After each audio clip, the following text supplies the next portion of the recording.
So now we're going to talk about the 3-touch training cycle. This, when going into a city, allows us to form a team with the right people and help them develop the skills they need in order to make disciples and start groups or churches and mobilize missionary teams, but also really drive forward the vision.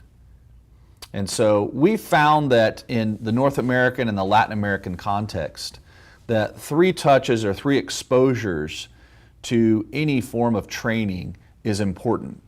The repetition helps them learn the skills. It also, if there's a paradigm shift that's needed, it allows that. But really the ultimate goal is you want the right people who have the skills to drive the vision forward. So here's what it looks like. And again, this isn't the only way to do this. It's just one of the ways that we found helpful as we're rolling out training to form catalytic teams in different cities, working with churches or organizations or individuals. So each touch of training consists of an event training oftentimes on a Friday night, Saturday morning, or an all-day Saturday, and a weekly rollout. And both of these are important, but ultimately the event training should lead to the weekly rollout, because this is what's really going to get to movement. The event training allows you to expose people to the training modules in a concentrated dose, but it also allows you to discover people or churches in the community that you didn't know were there that really had a vision to reach their city. So the event training is important, but it has a role to really push people towards the weekly rollout, which is really going to get to movement. And the highest value activities that we've seen in a weekly rollout is that people would gather together either in their homes or at church or somewhere and begin going through using the 3/3 process. They would use the tools that they've learned here of going through the 411 and then the commands of Christ, going after their oikos, or people that they know in their life.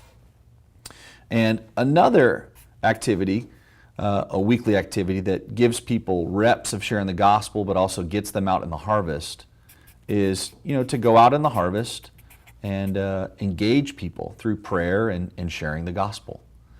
And so oftentimes we'll see churches that will use their Sunday morning and Wednesday night or their weekly gatherings and just offer 3/3 and harvest time, either one or both of these during their regular scheduled times. And so that would be a first touch of training. And then each touch of training has the exact same thing. You don't change the content. The same here is the same here. The difference is, at this first event training, we follow a principle called MAL for raising up leaders: model, assist, watch, and then leave the skill. So for this first touch of training, we would say we're modeling this. And we'd have a group of trainers that would come in as what we call a swarm team, which is just different people at different levels that are coming in and leading a training together as opposed to one person leading the whole thing. And so typically in this first touch, 100% of the trainers are from the outside and all the locals are watching the training. Unless we've got some locals that can jump in, we'd love to have them involved.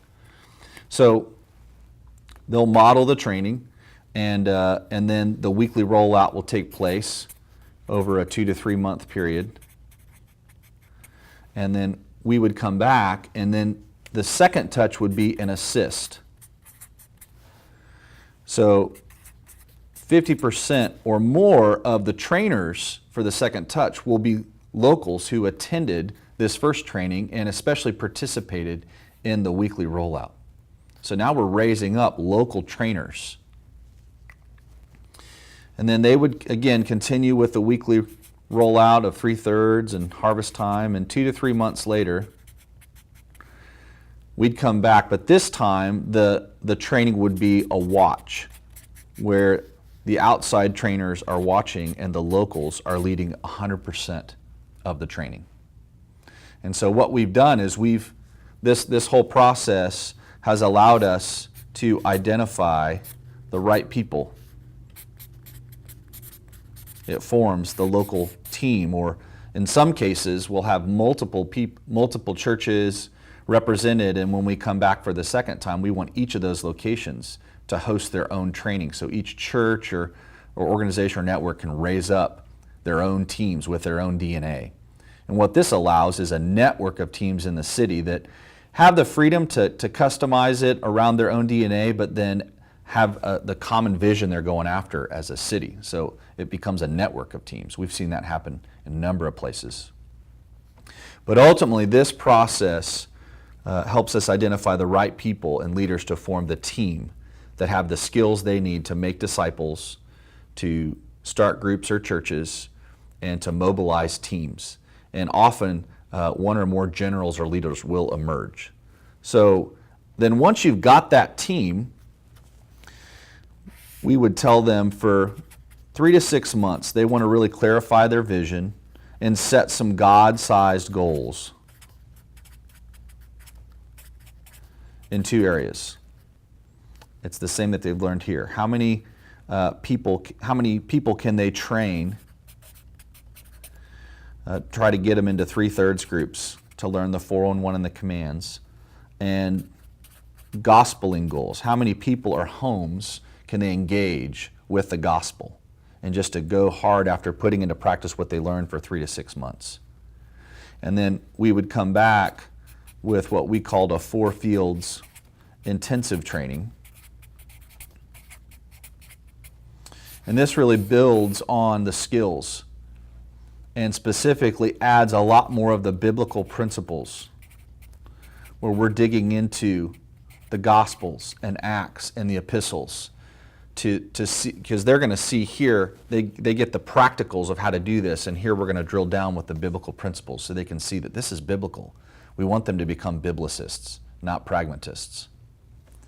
The other thing is we begin to introduce tools for leaders and modules that we have for leadership development, and really begin to continue to grow and clarify the vision. And then continue to run the play. We also help them form a specific plan. And then, 3 to 6 months later, we'd come back and have what we call a mid-level training.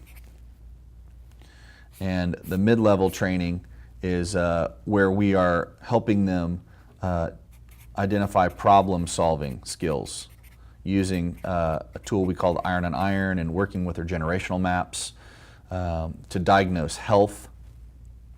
And again, really clarifying some vision and making some tweaks, because this process we're always getting stuck and unstuck, and identifying what are the solutions from the people of God and the Word of God that's revealed to us through the Spirit of God. So this team has what they need to really drive the vision forward and solve problems together. So this is the big picture of how we are going into a city and training to form teams that are making disciples, and in some cases starting churches and mobilizing missionary teams. And again, the role of event trainings is important, but ultimately it should lead to the weekly rollouts of these 3/3 groups and harvest engagements.